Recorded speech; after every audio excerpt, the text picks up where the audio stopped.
Hi, Cecilia. Hi. Hi, Lisa. How are you? I'm great. How are you? Oh, I just got home. I need to mute myself and get my headphones. Sorry.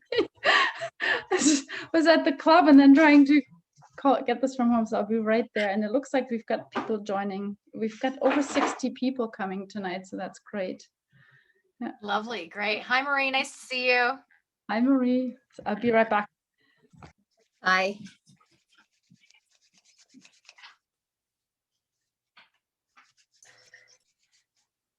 Hi, Jennifer. Hi, how are you? I'm great. Nice to see you. You too. Hello, everyone. Hello.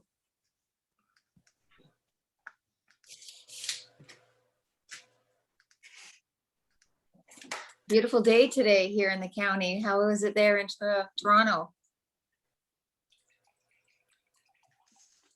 I'm in Stony Lake, so I'm near Peterborough, so it was beautiful. Had to take my dog, who you might see here. I should mention she's snoring right here. So she had her first grooming ever. So we might hear snoring. I'm not sure. Well, and I have Jennifer's three. in Barrie. And Barrie. Oh, nice. Yeah. Yeah. It's actually quite cool. It's sunny and Yeah. it's actually beautiful weather. Yeah. That's the same here. It's quite lovely. Away from the heat for a while, which is nice. Mm-hmm. And, I have 3 Bernese mountain dogs, so they're around me here. Well, she's a Bouvier pup, so she's about 60 pounds now. So she had a good day with it. So her first time. Wow. How much does she weigh? She's 60 pounds now. Oh, she's 60 6 pounds. months. Yeah. 6 months. Wow. 60 Yeah. pounds? Yeah. 50, 60 pounds in 6 months. So we'll see how big she gets. I used to have a Bouvier. They're beautiful dogs. Yeah, my husband grew up with them, so that's why we got that breed. So, and we thought it's time to get one. We had been waiting and thinking about it for a long time. And it's like, let's just get a pandemic puppy, because when is the next time going to be? So That's right. So yeah. And how are you adjusting to puppiness?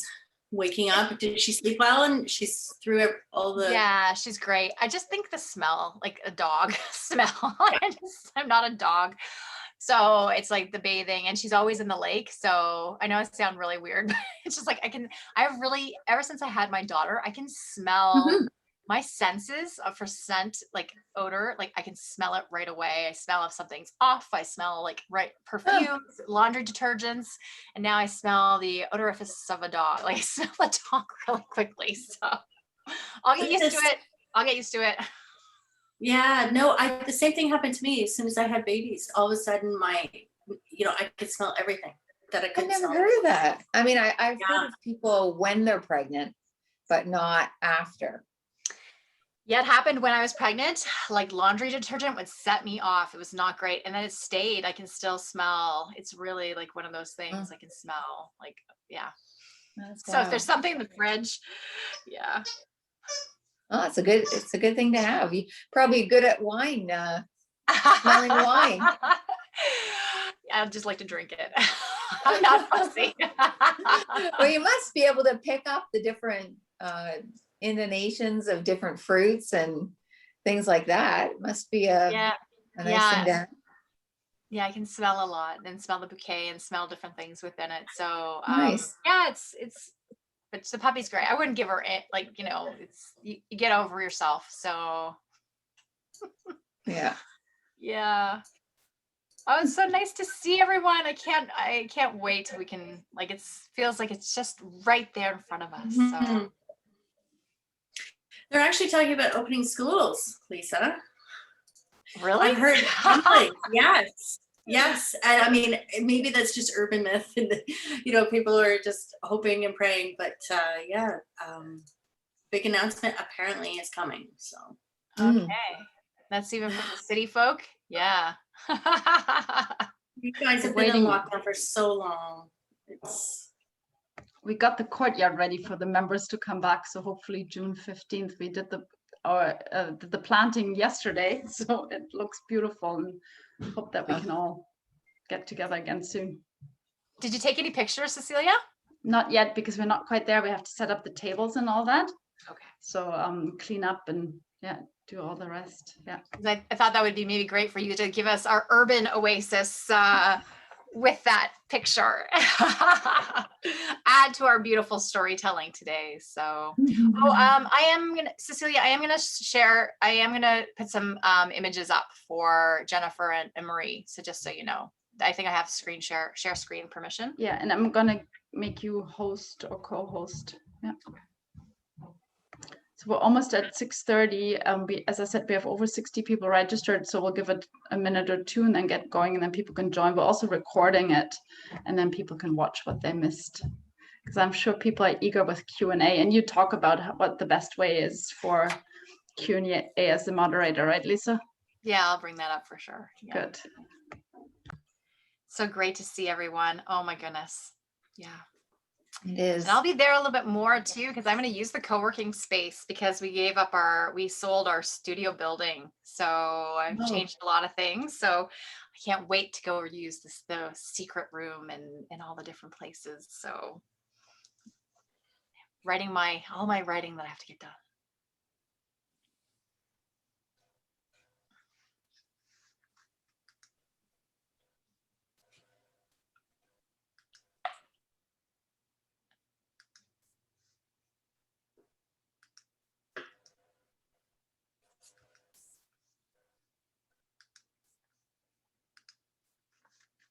So I'd love to see, I know everyone's being quiet and maybe just taking a moment after dinner, but let's see, where is everyone in the world right now? I know we're mostly Toronto, but I'm not. I left to go to Stony Lake, and Marie, you're in Prince Edward County. Let's see in the chat if you wanted to just put in the chat where you are either in Toronto, are you in the East End, the West End, High Park, where are you?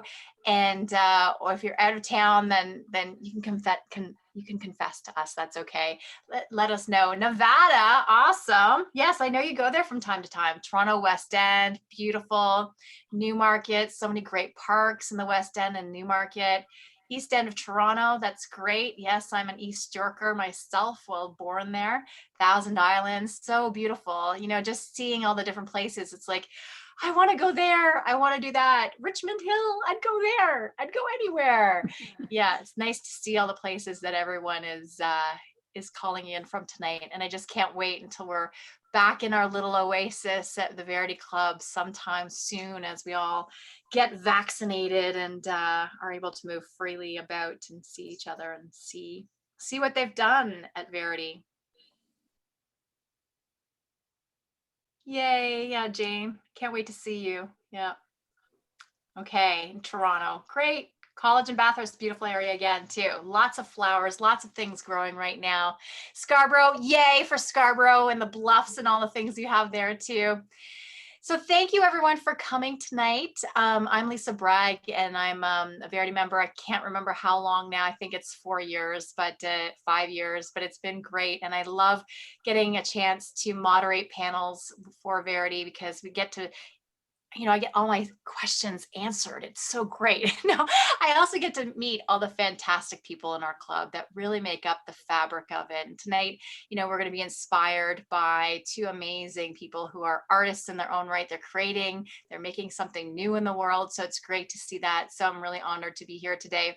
I do have to tell you, if you weren't here at the very, very beginning when the call started, I have a puppy who's 6 months, and she had her first grooming today. And she's snoring beside me. So if you hear snoring, it's the puppy. It's just the puppy. Live and in COVID time. And that's what we get nowadays. So pandemic puppy. So how I'd like this to go, I really do want everyone involved. And so feel free to add comments in the chat as we go. I love to make it as interactive as possible. When we were doing these kind of things in person, I felt like I was Phil Donahue or Oprah. I am dating myself, and I'd run up and down the aisles and get everyone to ask their questions. So I'm happy to have questions interjected. But first, and then we'll have a Q&A period, a solid Q&A period, so you can think about your questions as we go. But first, I'd love to introduce you to the panel, and then we're going to go on a visual tour. So let's get started now that we have a good amount of people here. Great, 37 people, good.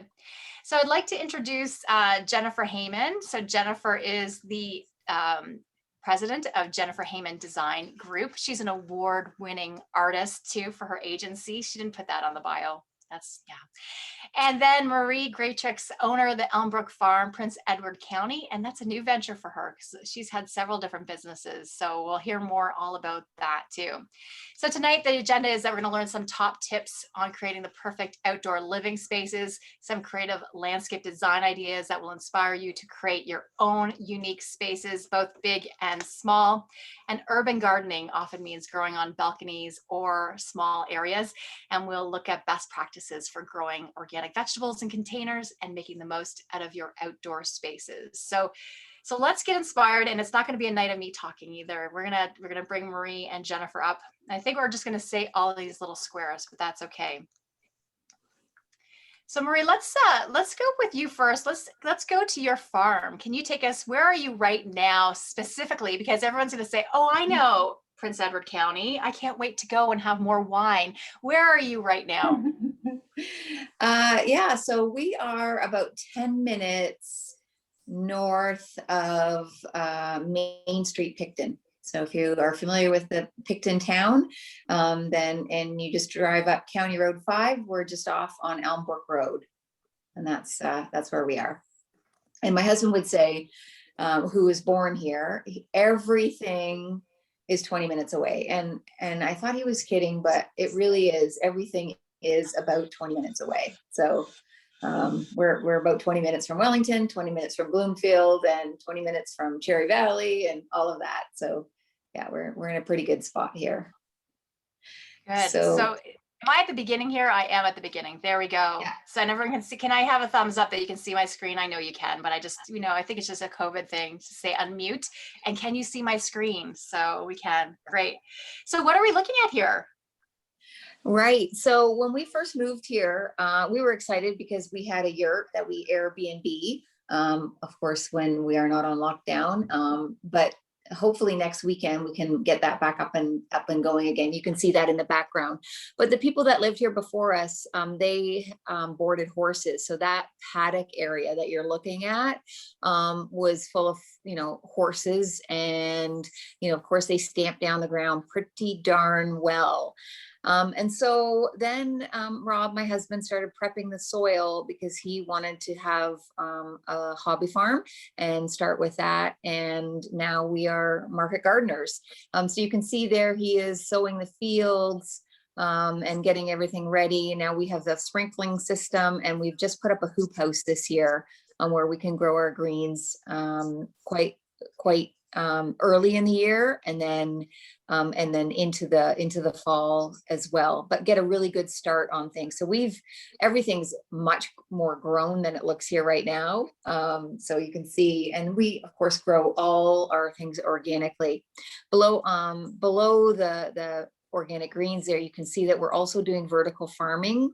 That's microgreens, and we do that all year round. So we wanted to be able to provide people in Prince Edward County with the opportunity to get fresh, nutritious greens all year round.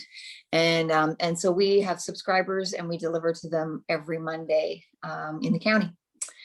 And we also have a bee yard. So we have 8 beehives right now. And you can see from that picture there, just them busy bees. And with that, we have our own organic estate honey. And we sell that at the market as well. We actually sell it in Toronto also, at the Rooster Cafe. They buy it from us.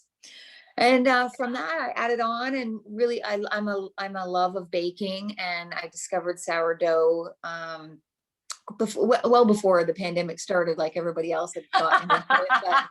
But I had a love for it, and so now I do sourdough baking, bagels, breads, and that's been pretty fun. So here's our stand. The farmers market just opened up the last couple of weeks, first in Picton and then now in Wellington. So we run both markets in Picton and Wellington with our organic vegetables, honey when it's available, hopefully in the next couple of weeks, and our baking as well. And I've just started doing microgreen pesto as well. That's vegan, so there's no cheese in it. So people have started flocking to that as well now.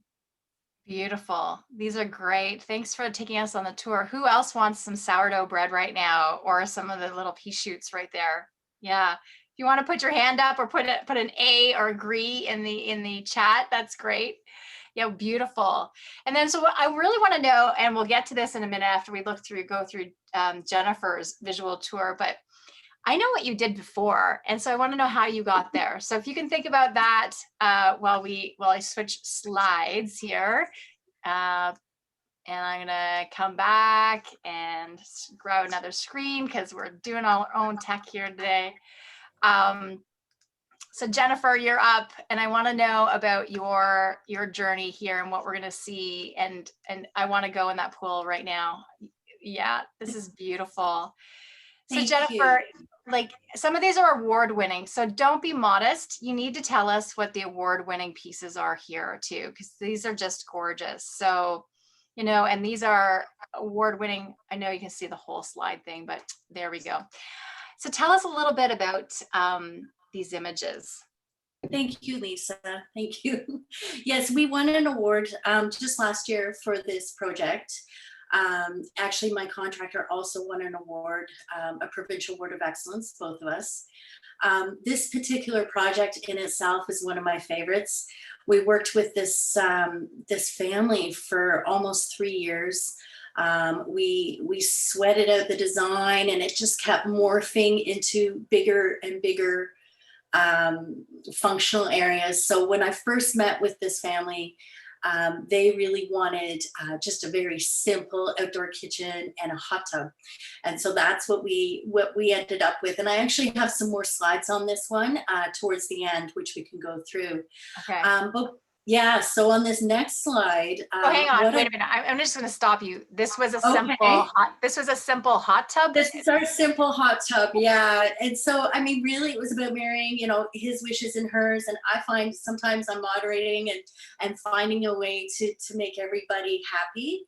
But also, what we had to do was really listen to the site, and that's one of the main themes I'm hoping to communicate today, is about listening to what we call the genus loci, which is the atmosphere of the site, and figuring out exactly how to connect the client's wish list with the surrounding environment and the architecture, of course. So this particular project, this is actually a slide that I added because it shows a floor plan of a typical backyard in Toronto. They all come with their limitations and their opportunities. This particular homeowner, wonderful family, and it's been 10 years now, and I still talk to them every year. I'm actually meeting their daughter tomorrow, but their client wish list was, we wanted a place to dine, and we wanted shade, and we wanted the exterior of our home to really match the interior. And they had just done a really gorgeous, very modern, contemporary renovation. So I wanted to share this with you. Actually, if you could just go back for 1 second, Lisa, I wanted to share this floor plan with you. And the reason being is that I wanted to invite everyone to kind of think about their space a little bit differently and how to maximize space. So as you can see, we have a very narrow lot. It's not very deep. And what we did is we pushed the living spaces out into the corners, which are really essentially the side yards.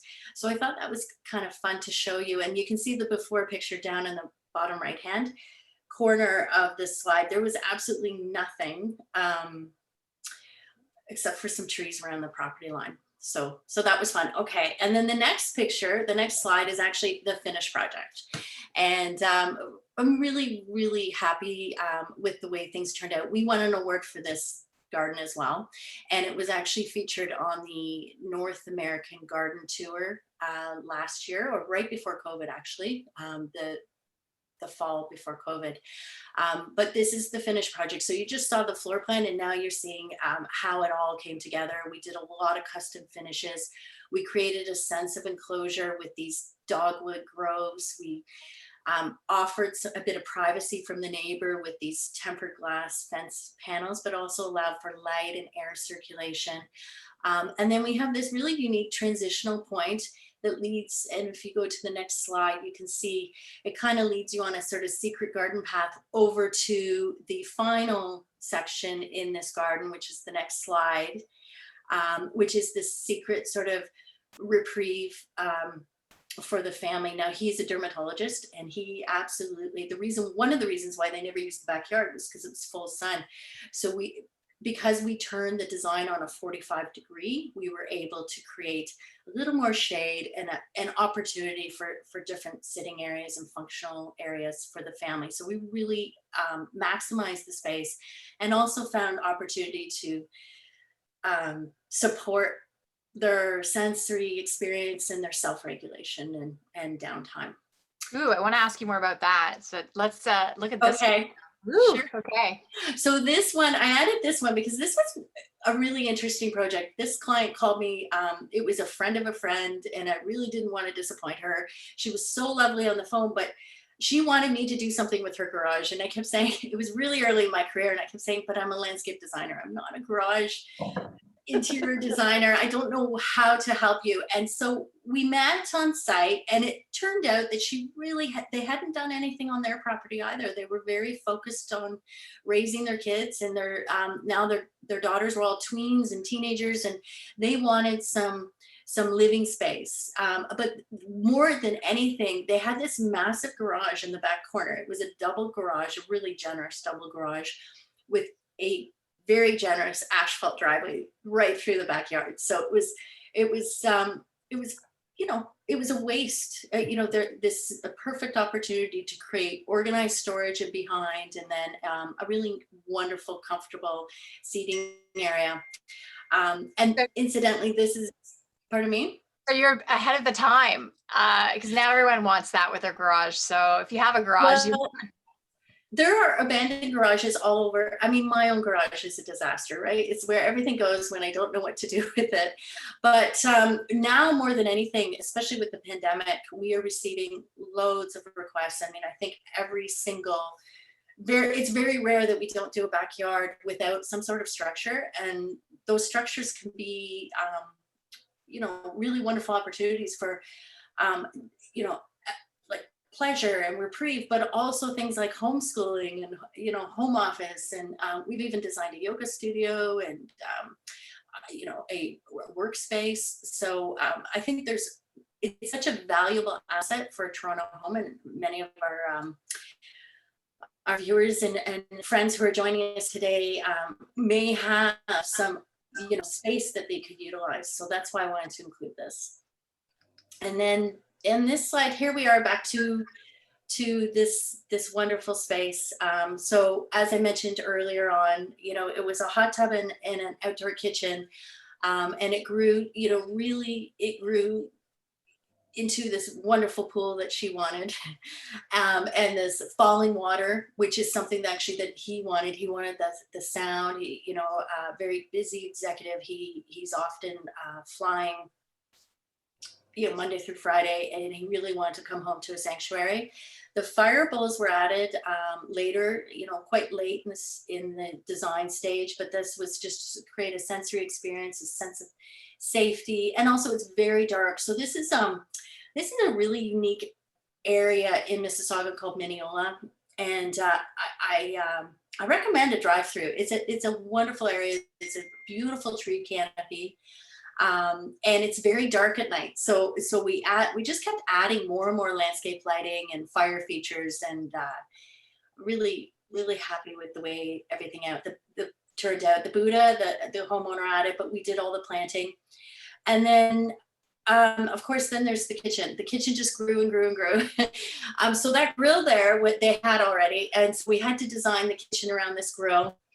And then suddenly we were adding, and I love this. I love it when my clients get excited and suddenly see all the opportunity. I mean, this home, this executive home had the space and the opportunity to really go for it. And they were very, very excited through this process. But we added a pizza oven, a smoker, a sink, what else, a fridge. You know, there are so many options. So whatever you feel like you would want in an outdoor kitchen, or, you know, the options are endless. And then of course we added this incredible pergola that, you know, I'm really quite lucky to have an incredible group of contractors and trades. And this particular contractor did a wonderful job. And the reason why this pergola is very sort of rough and rustic is because there's exposed beams throughout the home. And we wanted to sort of bring some of the indoors out and replicate this feeling. And of course, it's going to weather and age really beautifully. But they didn't want the backyard to feel too perfect, too pristine. They wanted it to feel outdoorsy and warm and inviting and European. And the intent is to have vines growing on this pergola and cascading down over this sitting area. So that's to come. And then I guess here's the final shot. And I really like this photo here because it shows, this elevated deck in the bottom corner. The reason that's elevated, although it's a really beautiful, having changes in elevation is really key and important to designing an outdoor space. It's also really practical. We have the automatic pool cover going under there, but there's lots and lots of room to entertain and, for activity, but also for reprieve. Thank you. Space. Thank you, Jennifer. Thank you. These are great. It's so beautiful. Who else feels like they've been taken away for? Oh my gosh, it's gorgeous. Thank you. Thank you both for sharing your beautiful spaces. And I think the one thing that you both create is that you both create different magic. You both have different things that are going on that really can combine. And it's about our healthy lifestyles, because I think, it's obvious how Marie contributes to a healthy lifestyle with, organic food. And then also Jennifer, where you're really actually trying to bring about tranquility and sensorial environments and helping people to be emotionally regulated and grounded. And that's a big part of where you are. So it's really about getting back to our land and enjoying where we are too. So we're getting into a few questions. We can do some right now as we go, just to keep up with them. And I do invite your questions whenever you want to join into the audience. And so Kat says, Marie, do you do farm tours? It's funny that you say that or ask that question. We are thinking about doing something like that this summer, where we can invite people in, tour the property, check out the hives, maybe some sourdough baking classes. And so we're still exploring opportunities there. But I mean, if you're going to be in the county and you want to come by, just give us a call. We're always happy to see people for sure. Marie, I just want to stay with you for a minute though. So this is a new career for you. This is your third career? Well, yeah, I mean, at least third massive change for sure. We were living in Leslieville. We actually renovated a century home there, and we just figured it was never really going to be what we wanted it to be. My husband actually grew up here in the county, and we were thinking about moving, and it was me actually who said, why don't we move to Prince Edward County? I mean, we both love wine and, the outdoor space. And so we looked around, and that was it. We bought, and it was very sudden, very, very quick decision. And I couldn't be happier. I mean, it couldn't have happened at a better time. We've been here for just over 2 years now. So before pandemic, but I mean, it's been a blessing for us for sure. And, I mean, I'm a project manager. I was, running a international rebranding implementation organization. And at the beginning of November last year, we came to the conclusion that it was probably better for me to leave. I had started a new business line, and it wasn't really going anywhere because of the pandemic, and it just made sense for me to leave. And I said to Rob, okay, well, I'm all in now, and I'm here to help, and what can I do? And I rolled up my sleeves, and here I am. And and I started, he had been doing a lot of a majority of all of the work, of course, and I wanted to definitely pitch in and help wherever I could, but I was always so busy with my day job kind of thing. But now, I've had a love for baking baking, cooking, everything. Our desire was always to have some kind of B&B or something. And where we could bring people in and feed people. And this is just the beginning. You know, we really do hope to offer more in the way of food, like having local chefs doing dinners with chefs and things like that. We know quite a lot of chefs here in the county. We supply to some of them as well with our fresh food. So, you know, it was definitely a big dream to do something where we could offer food, really healthy, nutritious food at good pricing, available, local. And, you know, one of our clients, she quoted, and I have it on the website, is like, you know, fresh greens, warm bread delivered in February. Who could ask for more? And it makes me really happy. Like, it's so wonderful to see, you know, people so happy when they open their door and I hand them the bag of fresh greens or you know, a fresh loaf of bread. So it's really wonderful. Yeah, and you both make people happy. And I can see that you're already going to be a success, Marie, for a brand new business, because you have people saying, sign me up with Susan and me too from it. And we're all coming. We're all coming. And Jennifer, this is a second career for you too. So tell us a little bit about your journey. Yes, it is. I was in marketing and sales for a number of years and knew that this was not for me. I needed something more, and I felt really, I was only 29 when I made the shift to a new career, but at that time, I just knew there was something more for me. And I I was in marketing and sales, and I was in corporate office in Mississauga, and I spent my lunch hours at the local garden center every day, you know, just throwing the plants in the car. It didn't matter, and spending my entire weekends planting and evolving. And so I started studying correspondence at Guelph for horticulture, and this was back in the day before there was online learning. So you know, you mail in your assignments, and so that's a while ago. But and then I decided I was really serious, so I quit my job and I decided to spend a year designing for Wheel and Collin, Mark Collins' store, and then decided that this is really something I wanted to do, you know, and went away to school in England at the Oxford College of Garden Design. It's a postgraduate program, and I spent a year there, and there were people from all over the world studying with me, and it was just a remarkable experience. So when I returned back, I came back and set up shop in Toronto, and I've been doing that ever since. You know, when you're filling up your car or you're already making sourdough bread or cookies, like you're filling in all the spots, and that's really what you want to be doing, where your passion is. And you can find out sometimes that that's your passion. So I do a lot of work in helping people with their professional brands and things like that. And when you hear that, it's like, oh yes, of course you were supposed to be doing that. If you're thinking about all your spare time, not about marketing and sales, and you're thinking about gardening, then you know that there's some sort of superpower in there that you have to really find out. What's that red thread that you might want to tug on? So yeah, I'm glad you both have done that for sure, because you're both inspiring us.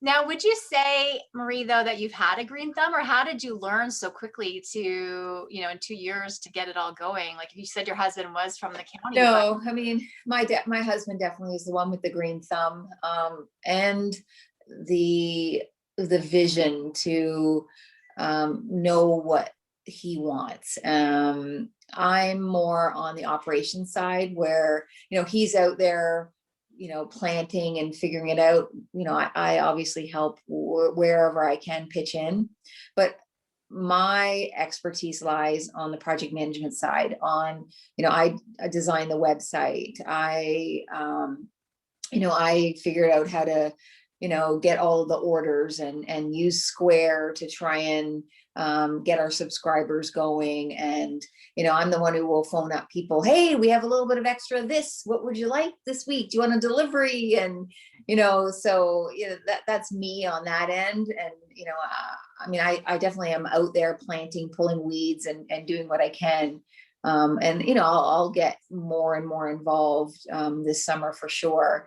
I mean, it's such great joy to be outside being, you know, I mean, I love going, I have a bee suit now, and So I love going down to the beehives, and I'm there taking the video, making sure that we can capture it so that we can post it and so people can see what's going on.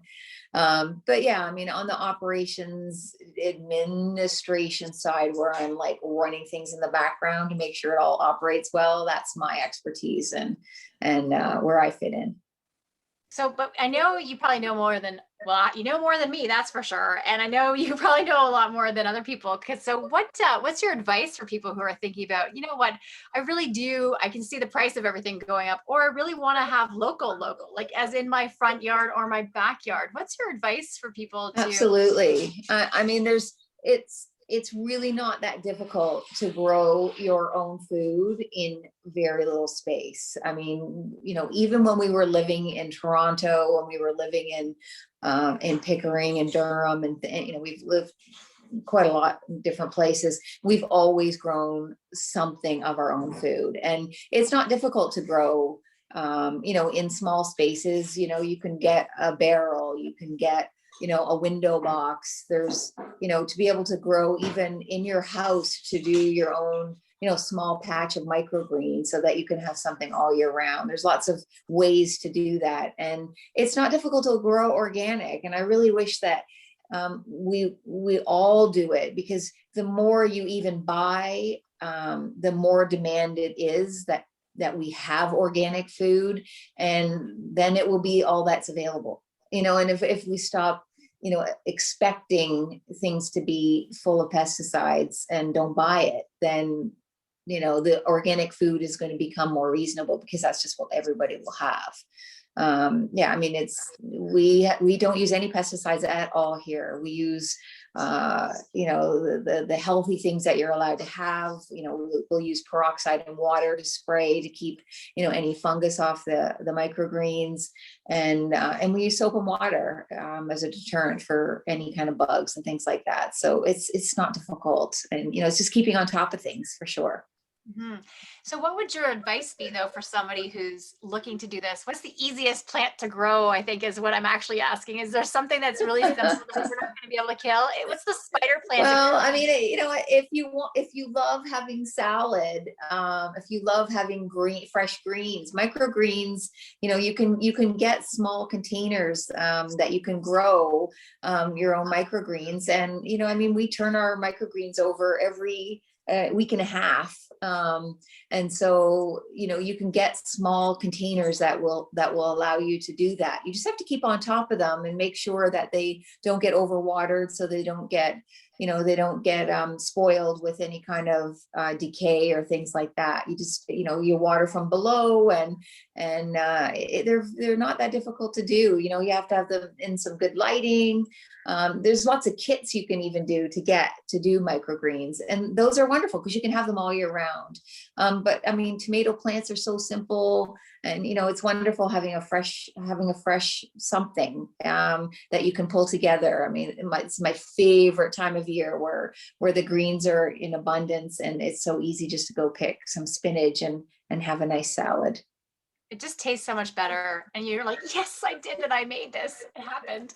Yeah, funny you say that, because we had my grandkids here, and we were out picking vegetables for dinner, and he brought it all in, and he's like, wow, it's so tasty, Grandma. He's like, I think he was 8 at the time. It's just so good. Everything tastes so fresh. And then, of course, he got home, and he said to his mom, well, it's just not the same having it fresh picked, Mom. It's so much better. Well, guess what? Now my daughter grows her own food. They have a very small backyard, and around the perimeter of the pool, they have little green spots where they're growing lettuce and cucumbers and tomatoes and all kinds of things. So they have fresh food now too. So I'm going to say one more question for you, because I think it's a trend that's really starting to happen now. As in Toronto, we don't have really big lots, but people are starting to think back to Cabbage Town, where they actually grew cabbage. Understand, in the front yard, Cabbage Town, and food and supplies. And people are starting to do that now too, where they're starting to grow food out front. And if somebody takes it, then they obviously need it more than we do. Are you seeing that trend more and more happen? Yeah, absolutely. I mean, we did see it when we were living in Leslieville, where people had small plots and they would grow in the front. But we are seeing it even here, where people are growing where they don't have much space.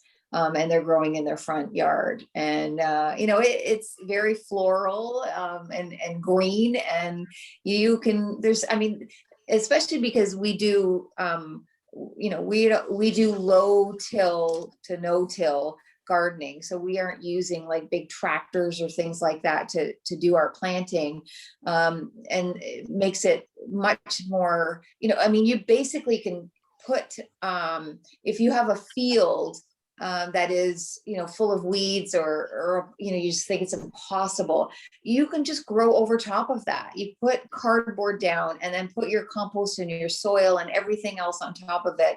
Put some fabric cloth down, and then put some plants in within that, and then you can. The weeds will end up dying off. And I mean, we where we're not using our space, we'll cover it, we'll tarp it, and that will help kill the weeds, and any other, and it just nutrients, full of nutrients for the soil. So we can see where we've tarped, and now we have pulled up. So we may have tarped it for 6 months, and then now the soil's ready, and it makes it much easier to do a low till and get it ready for planting.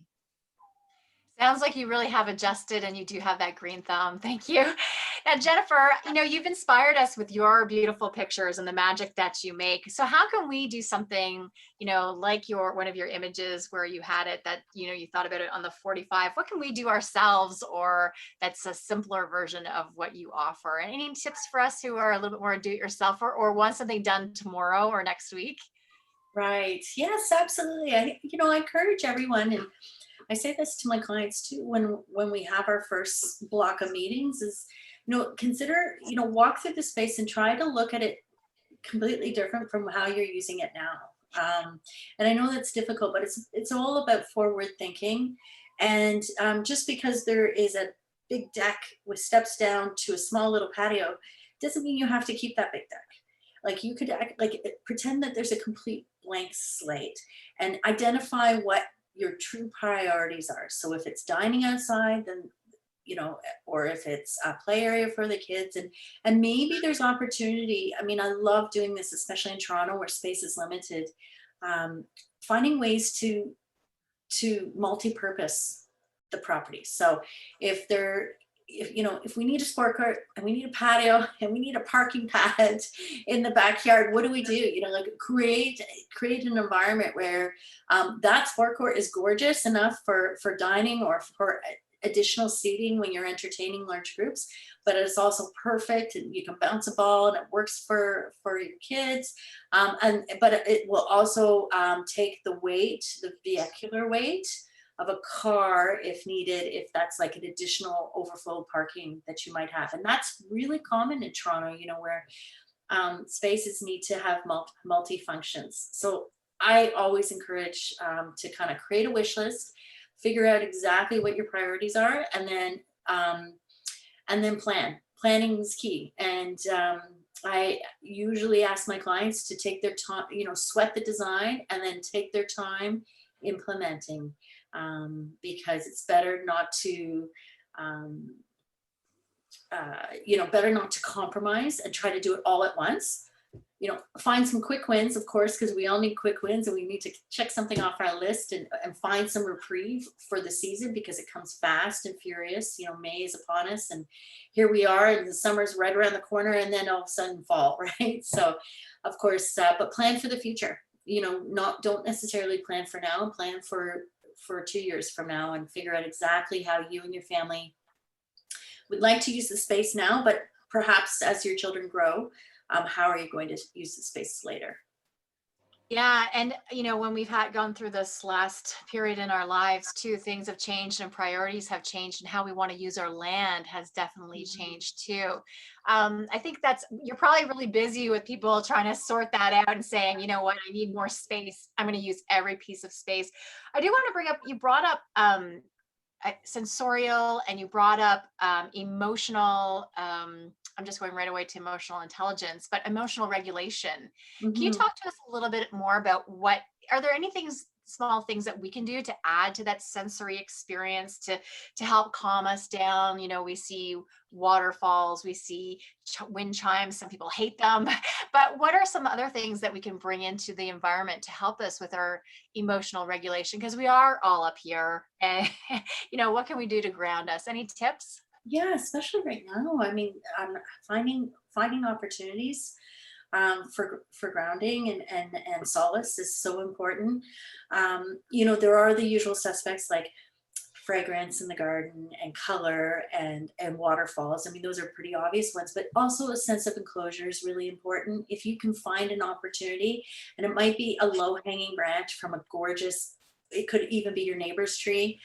Find a way to create activity in the space, but then also a resting place.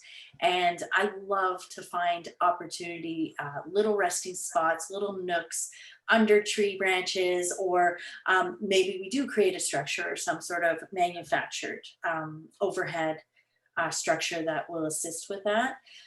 Lighting is also really, really important. It extends the opportunity to use the space in the evening and dusk, and even more important in the winter. I always say landscape lighting. And my clients always say, what?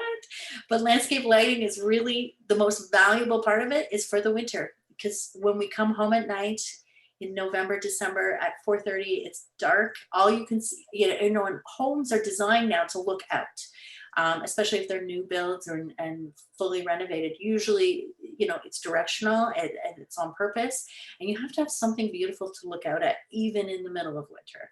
And so landscape lighting, we design with that in mind. All of our gardens are designed for 4 seasons. And it's not necessarily evergreens. Like, it's about structure and focal points and symmetry and all those design principles. But the landscape lighting is what accentuates it and gives us the opportunity to see it throughout the year. And it will look different, right? Your outdoor space will look different throughout the seasons. That's all beautiful. So I want to open it up because I know some of you are probably ready to talk and want to talk. And I'm just going to go to some of the comments. So if you do have a question and you'd like to say your question instead of me reading it, happy to have you come off mic. They just put your hand up. Otherwise, I'm going to go to the comments right now. And so just to your point there, Jennifer, there is a Japanese concept, forest bathing, that contemplates the emotional benefits of nature. So that's beautiful.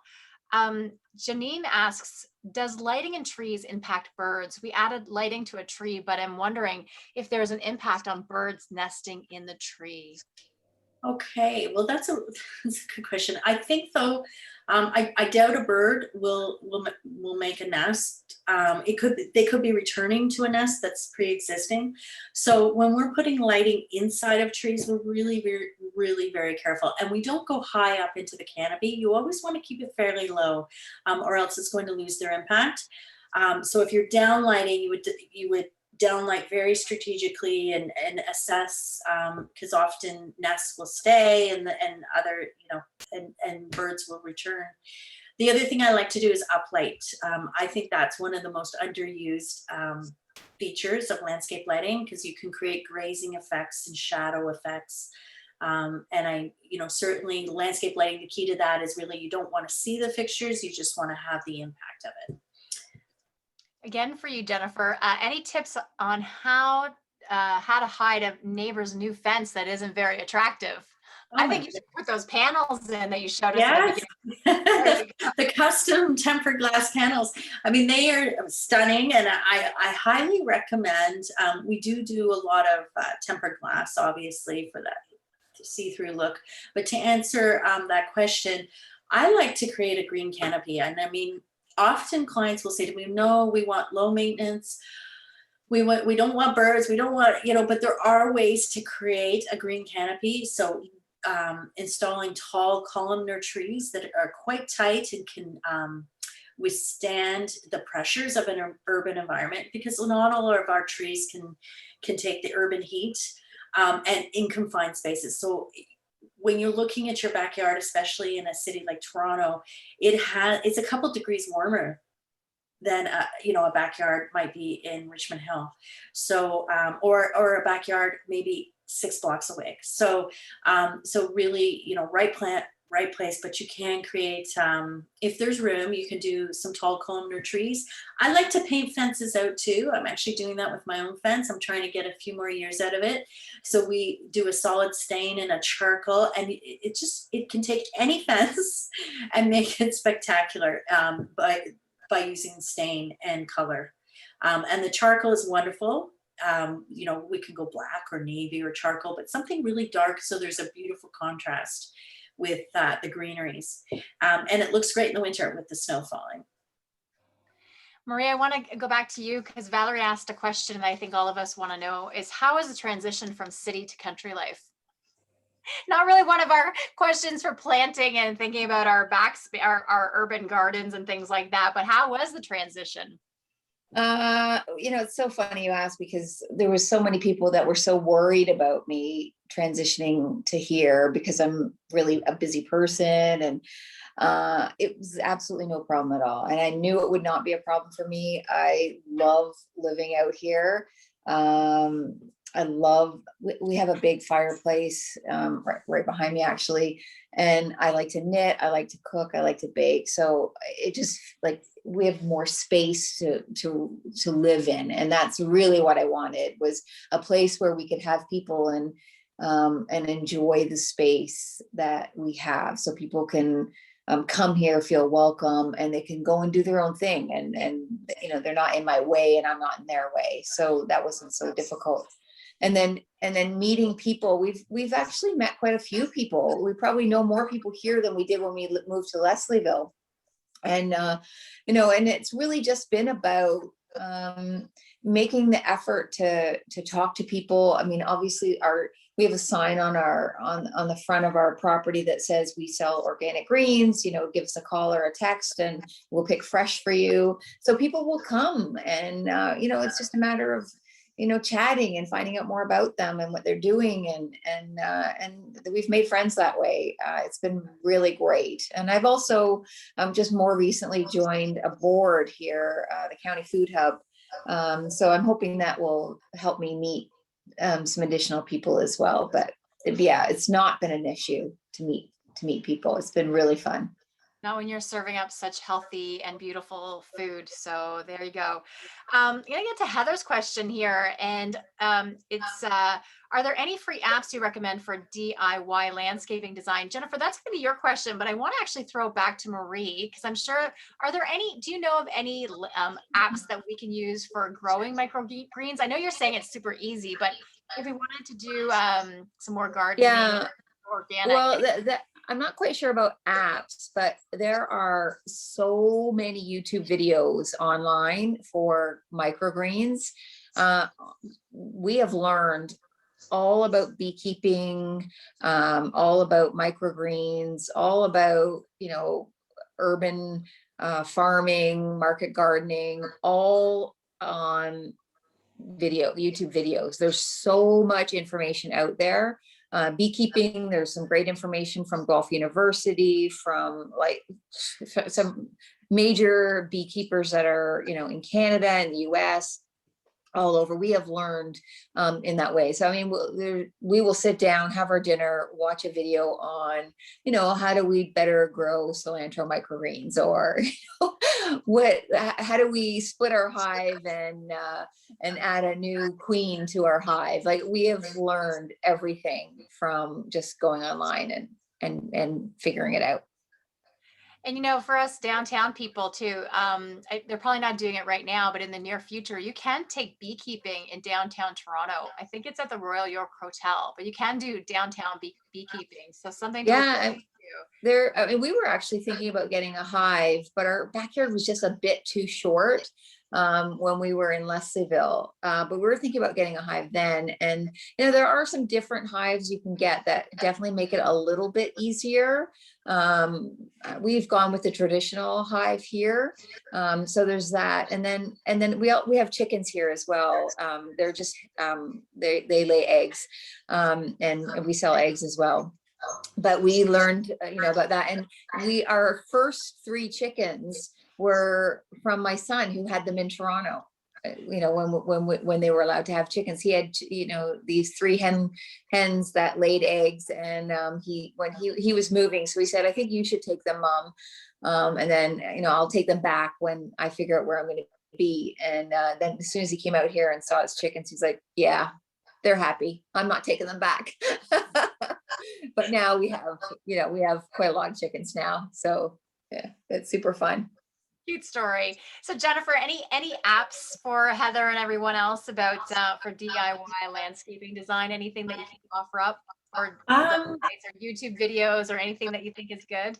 Yeah, I mean, I would agree with Marie. There is just so much available now, especially, you know, online, and you just need to do a few searches on Facebook, and then suddenly all kinds of courses and everything else will pop up in your feed. But there really are, I mean, I do have an app that I use called Picture This, because I do get stumped from time to time, and I need to identify a particular plant. So that's really, really neat app, but there's a few others very similar. I have that one as well. Yeah, and you just take it's really accurate. So that's why I'm mentioning it. So I've used some others that weren't so accurate, but you take a picture of, so often when I'm on my walks too, when I, you know, I take a picture of something just to kind of find out if I'm not sure what that is, and I really like it. So, because I still have the planting bug in me, even though I design gardens, I still have a car full of plants all the time. So. If Jennifer ever drives you home, you might have to sit beside some sort of fern or something. There's always something. My kids are always like, Mom, you know. So. Jennifer, Valerie is asking, have you ever used outdoor artwork in, like, such as paintings? Well, you know, I saw that question, and yes, we often incorporate sculpture in the garden. You know, so something that can withstand the weather and changes in seasons. I've never actually used like a canvas, obviously, like it needs to be weather resistant, but we do all the time, and it's wonderful. I love uplighting sculpture, and sometimes I meet with a client, and they've already bought the sculpture, and it's like, can you design around this? And that's a lot of fun, you know, because it's something that's so unique and personal to them. But we pick out artwork as well for clients. Yeah. Great. Okay, I have a few more questions just to go back for a minute, but I think Marie asked a question. Are there any plants or other options to help reduce pesky bugs so you can enjoy eating outside? Anyone have that one? That might be a YouTube thing for us. Somebody from the audience. Yeah, I mean, you have the citronella, and there's you know, marigolds apparently, and if you want marigolds in your garden, but yeah, bugs are usually, you know, part of the process, and especially in some areas it can be just terrible. Yeah. What you can do, hi, it's Rhonda. What you can do is set up a fan, and so the fan blows and the mosquitoes can't fly against the fan. So you create your own breeze. I've got to try that. Bravo. Everyone's writing that one down. Thank you, Rhonda. There you go. You have to think about the bugs as natural pollinators in the country. So they're actually here. They have a really important function. Yeah. Absolutely. Yeah. Mosquitoes, are mosquitoes really pollinators? No, they're not. But the what? I mean, is there any good use for a mosquito at all? Not. But all the think about all the wild bees that you have. I mean, you've got hives. Oh no, bees. I don't find bees pesky at all. Bees don't bother you. I mean, we have so much floral, you know, plants and flowers and things here. You know, we have a lot of dandelions that we welcome because our bees love dandelions. So I used to hate dandelions, and I'm going to hate them when they get to the stage where they're at right now, where they're all like blowing all over the place. But you know, when they're yellow, our bees are so happy, and they're, you know, they're wonderful. So Jennifer, I have another question for you from Jane. If you could speak a bit about terraces on condo balconies. I think she asked an earlier one too about living in a condo with a terrace. What type of plants can I plant for shade in long planters? And I think, Marie, that's what you can jump into if you can think of, maybe because you could plant some microgreens or something else in there too. So if either of you want to chime in on what do we do about our balconies and our condos? Well, I'll just, one of the first things you need to do is find out. We have done some, we actually have a balcony that we're working on right now. And you really need to find out from your board of directors, there's usually a guideline that you need to follow. And it's really, really important because when you're adding soil and water to a balcony, it can be an issue for somebody below you. And there's also a weight issue. So they have very specific restrictions. It's actually quite a challenge. But from a more practical point of view, in terms of what do we add, look at things that can be, zone hardy to zone 2 through, like Toronto has a wonderful climate. You can grow a lot of things, but on a balcony, you either have to treat things as an annual, so you plant them year by year, or you try to plant things that are super hardy, things like hostas and things that can, because you mentioned shade, that can really take the wind, and that, severe, because the wind will dry out the soil very quickly. So you have to remember that as well. Oh, my favorite, hostas and elephant ears. Can't go wrong with hostas. Yeah, right here, all the way. Marie, are microgreens grown in soil more nutritious than microgreens grown in water? That's from Linda. I feel like this is like one of the test questions. What's grown in water are called sprouts. So what's grown in soil, you can also grow microgreens in like a coconut. I forget what's it called, babe? See, this is a phone a friend. Coconut core. Yeah, so it's a different fabricish, like instead of using soil, you can use that. But the most nutritious way to grow microgreens are in soil. And yeah, so the difference between a sprout and a microgreen is a sprout is grown in water, and it usually will just take a couple of days to germinate, whereas microgreens typically take like probably a week to 10, some even longer, 20 days to germinate and fully be ready. So it is the earliest stage of the actual plant itself growing, and it's 4 times more nutritious than eating the full grown green itself, or whatever it is that you're growing. Jennifer, Catherine's thinking about winter already. She's asked earlier, and I missed it, but she asked, how do outdoor kitchens weather our Canadian winters? Sorry, I didn't realize I had muted myself there. Yes, so it's critical when installing anything for Canadian winter to create full footings, which means you have to create a substructure underneath the ground, and we have to go below 48 inches, which is the frost line. So this is part of the reason why sometimes landscaping can be quite costly if it's done right. The other key component is, of course, when we purchase appliances for our clients, they're all outdoor appliances. Everything is completely designed and manufactured for our Canadian winter. And then the countertop as well. I mean, you're not going to put in something that a typical quartz wouldn't work. So we often use granite or natural stone. And they're coming out with some new products. There is a winter hardy, Ontario winter hardy quartz that's just come out on the market. So that's the other exciting thing is the technology in our industry and the availability of products has changed so dramatically. So there's lots of more options.